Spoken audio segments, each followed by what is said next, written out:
आपका दिमाग हर दिन आपसे झूठ बोलता है और सबसे बड़ी बात, आप उसे सच मान लेते हैं। दोस्तों, स्वागत है आपका पार्थ स्टोरीज में, जहां हम कहानियों के जरिए सिर्फ सुनते नहीं बल्कि खुद को समझना शुरू करते हैं। आज की कहानी कोई बाहर की नहीं है, ये कहानी है आपके अपने मन की। क्या आपने कभी महसूस किया है कि आपका दिमाग ही आपको रोक रहा है? आप कुछ करना चाहते हैं, लेकिन अंदर से एक आवाज आती है, तुम नहीं कर पाओगे। आप आगे बढ़ना चाहते हैं, लेकिन पुराने ख्याल आपको पीछे खींच लेते हैं और धीरे धीरे आप मान लेते हैं, यही मैं हूं। लेकिन अगर आज मैं आपसे कहूं कि यह सच नहीं है, आप अपने विचार नहीं हैं, आप वो हैं जो उन्हें देख सकता है। आज की ये कहानी आपको आपके ही मन से मिलवाने वाली है, तो इस सफर में अंत तक बने रहिए, क्योंकि जो समझ आपको मिलने वाली है वो आपको अंदर से बदल सकती है। एक पल के लिए रुकिए और अपने भीतर ये सवाल उठाइए, मैं कौन हूं? हम अक्सर जल्दी जल्दी जवाब दे देते हैं, मैं एक इंसान हूं, मैं ये काम करता हूं, मेरी ये पहचान है, मेरे ये रिश्ते हैं। लेकिन अगर थोड़ा गहराई से देखें तो ये सब बदलने वाली चीजें हैं।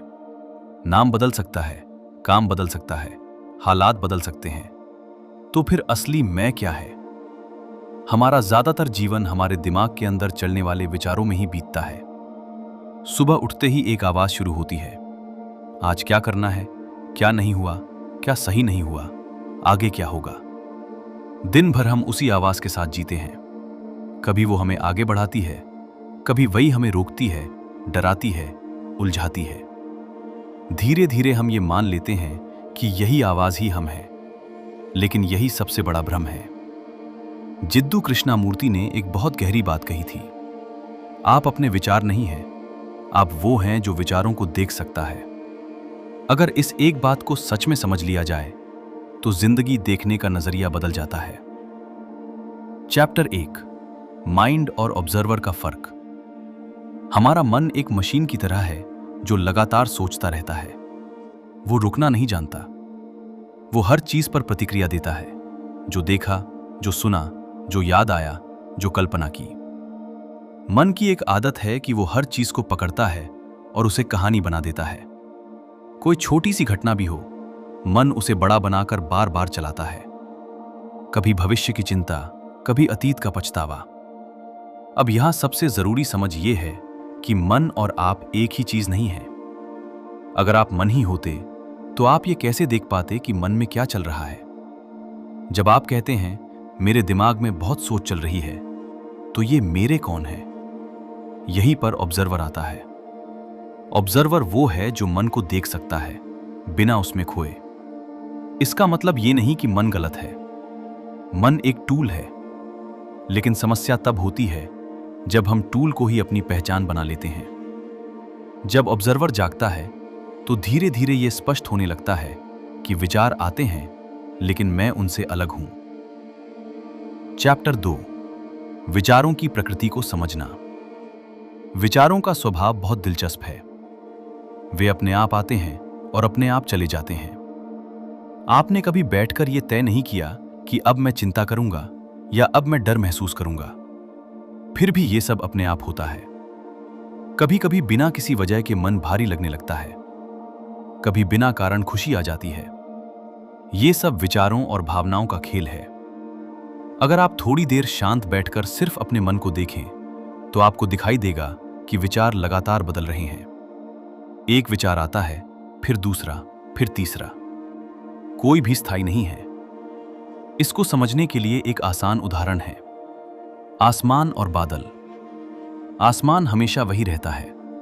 बादल आते हैं, कभी काले, कभी सफेद, कभी हल्के, कभी भारी, लेकिन आसमान पर उनका कोई स्थायी असर नहीं होता। इसी तरह विचार बादलों की तरह हैं। आप आसमान हैं, लेकिन हम क्या करते हैं? हम हर बादल को पकड़ लेते हैं और कहते हैं, यही मैं हूं। यहीं से उलझन शुरू होती है। चैप्टर 3, अवेयरनेस की शुरुआत। अवेयरनेस का मतलब है जागरूकता। अपने भीतर जो चल रहा है उसे साफ साफ देख पाना। जब आप पहली बार ये नोटिस करते हैं कि मेरे अंदर विचार चल रहे हैं, तो वहीं से अवेयरनेस शुरू हो जाती है। पहले आप विचारों के साथ बह रहे थे, अब आप उन्हें देख रहे हैं। यह बहुत छोटा बदलाव लगता है, लेकिन यही सबसे बड़ा मोड़ है। जब अवेयरनेस आती है तो आपके और आपके विचारों के बीच एक दूरी बनती है। यह दूरी बहुत महत्वपूर्ण है। इस दूरी के कारण आप हर विचार पर तुरंत रिएक्ट नहीं करते। आपके पास एक स्पेस आता है देखने का, समझने का और फिर डिसाइड करने का। धीरे धीरे आप महसूस करते हैं कि हर विचार जरूरी नहीं है, हर सोच सच नहीं है, हर भावना स्थायी नहीं है। यही अवेयरनेस आपको हल्का बनाती है। चैप्टर 4, पहचान का भ्रम। हमारा दिमाग हर चीज को लेबल करने की कोशिश करता है और यही आदत धीरे धीरे हमारी पहचान बना देती है। अगर कुछ बार असफलता मिली तो मन कहता है मैं फेलियर हूं। अगर किसी ने कुछ गलत कह दिया तो मन कहता है मैं अच्छा नहीं हूं। अगर किसी दिन मन उदास है तो हम कहते हैं मैं दुखी इंसान हूं। लेकिन क्या यह सच है या ये सिर्फ उस समय का एक गुजरता हुआ अनुभव है? हम एक विचार को पकड़कर उसे अपनी पहचान बना लेते हैं और फिर उसी पहचान के अनुसार जीने लगते हैं। यह सबसे बड़ी कैद है। जब आप ये समझते हैं कि ये सिर्फ एक विचार है तो वो पहचान टूटने लगती है। आप धीरे धीरे अपनी असली स्थिति को पहचानने लगते हैं, जो इन सब के पीछे है, जो इन सब को देख रहा है। अब तक आपने देखा कि कैसे हम अपने विचारों को ही अपनी पहचान बना लेते हैं, लेकिन असली मोड़ अभी बाकी है। अगर हम अपने विचार नहीं हैं, तो फिर हम हैं कौन? और अगर हम सिर्फ देखने वाले बन जाएं, तो क्या सच में हमारी जिंदगी बदल सकती है? यही वो जगह है जहां ज्यादातर लोग समझने से पहले ही रुक जाते हैं। लेकिन आप यहां तक आए हैं, तो अब थोड़ा और आगे बढ़िए, क्योंकि आगे हम समझेंगे एक ऐसी छोटी सी आदत जो धीरे धीरे आपके डर, आपके ओवरथिंकिंग और आपके मन की उलझनों को खत्म कर सकती है। तो इस कहानी में जुड़े रहिए, क्योंकि असली सच्चाई अब सामने आने वाली है। चैप्टर 5, ओवरथिंकिंग और संघर्ष। ओवरथिंकिंग तब शुरू होती है जब हम विचारों को पकड़ लेते हैं और उन्हें बार बार दोहराते हैं। एक छोटा सा विचार आता है और हम उसे इतना बढ़ा देते हैं कि वो बोझ बन जाता है। हम कोशिश करते हैं उसे रोकने की। हम कहते हैं मुझे ऐसा नहीं सोचना चाहिए, लेकिन जितना हम रोकते हैं उतना ही वो बढ़ता है, क्योंकि हम उससे लड़ रहे हैं और ये लड़ाई हमें थका देती है। असल में समस्या विचार नहीं है, समस्या ये है कि हम हर विचार के साथ जुड़ जाते हैं। जब आप ऑब्जर्वर बनते हैं तो ओवरथिंकिंग धीरे धीरे कम होने लगती है, क्योंकि अब आप हर विचार के पीछे नहीं भागते। Chapter 6, observation without judgement. Jiddu Krishnamurti ने कहा, ऑब्जर्वेशन विदाउट जजमेंट मतलब सिर्फ देखो, बिना ये कहे कि ये सही है या गलत। जब कोई विचार आए तो उसे तुरंत अच्छा या बुरा मत कहिए, बस उसे देखिए। अगर आप जज करते हैं तो आप उसमें फंस जाते हैं। अगर आप सिर्फ देखते हैं तो आप उससे मुक्त रहते हैं। यह प्रैक्टिस शुरुआत में आसान नहीं होती। मन बार बार आपको खींचेगा, लेकिन धीरे धीरे जब आप देखते रहते हैं तो एक शांति आने लगती है। चैप्टर 7, अभ्यास कैसे करें। इस समझ को सिर्फ सुनना काफी नहीं है, इसे अनुभव करना जरूरी है। दिन में कुछ समय निकालिए, 2 से 5 मिनट भी काफी हैं। शांत बैठिए, आंखें बंद कीजिए या खुली रखिए, जैसा सहज लगे। अब अपने विचारों को देखिए। कोई विचार आएगा, उसे पकड़ना नहीं है, उसे रोकना नहीं है। बस ध्यान दीजिए कि वो आया और चला गया। फिर दूसरा आएगा, फिर तीसरा। धीरे धीरे आपको महसूस होगा कि आप देखने वाले हैं और विचार अलग हैं। यही अभ्यास धीरे धीरे अवेयरनेस को मजबूत करता है। चैप्टर 8, जीवन में बदलाव। जब यह समझ गहराती है तो जीवन में बदलाव दिखाई देने लगता है। आप पहले जितना रिएक्ट करते थे उतना नहीं करते। छोटी छोटी बातों पर मन इतना डिस्टर्ब नहीं होता। फोकस बढ़ता है, क्योंकि आप हर विचार के पीछे नहीं भागते।